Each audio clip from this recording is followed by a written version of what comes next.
Good evening, ladies and gentlemen. I am speaking to you tonight at a very serious moment in our history. The Cabinet is convening, and the leaders in Congress are meeting with the President. The State Department and the Army and Navy officials have been with the President all afternoon. In fact, the Japanese ambassador was talking to the President at the very time that Japan's airships were bombing our citizens in Hawaii and the Philippines and sinking one of our transporters loaded with lumber on its way to Hawaii. By tomorrow morning, the members of Congress will have a full report and be ready for action.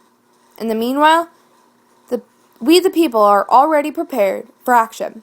For months now, the knowledge that something of this kind may happen has been hung over our heads, and yet it seems impossible to believe, impossible to drop the everyday things of life and feel that there was one only thing which was important: preparation to meet an enemy no matter where he struck. That is all over now, and there is no more. We know what we have to face, and we know that we are ready to face it. I should like to say a word to the women in our country tonight. I have a boy at sea on a destroyer. For all I know, he may be on his way in the Pacific. 2 of my children are in the coast cities of the Pacific. Many of you all over the country have boys in the service who will now be called on to go into action. You have friends and families in what has suddenly become a danger zone. Yesterday, December 7th, 1941, a date which will live in infamy, the United States of America was suddenly and deliberately attacked by naval and air forces of the Empire of Japan. The United States was at peace with that nation, and at the solidification of Japan, was still in conversation with the government and its emperor, looking towards the maintenance of peace in the Pacific.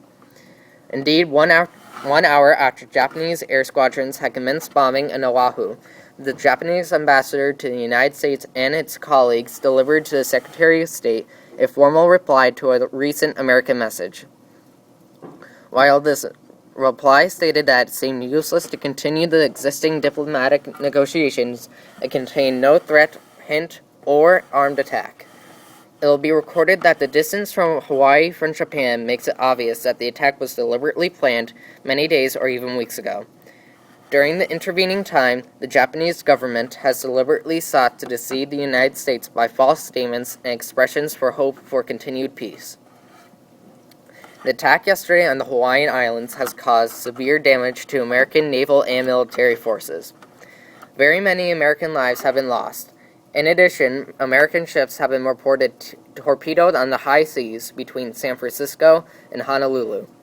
Yesterday, the Japanese government also launched an attack against Malaya.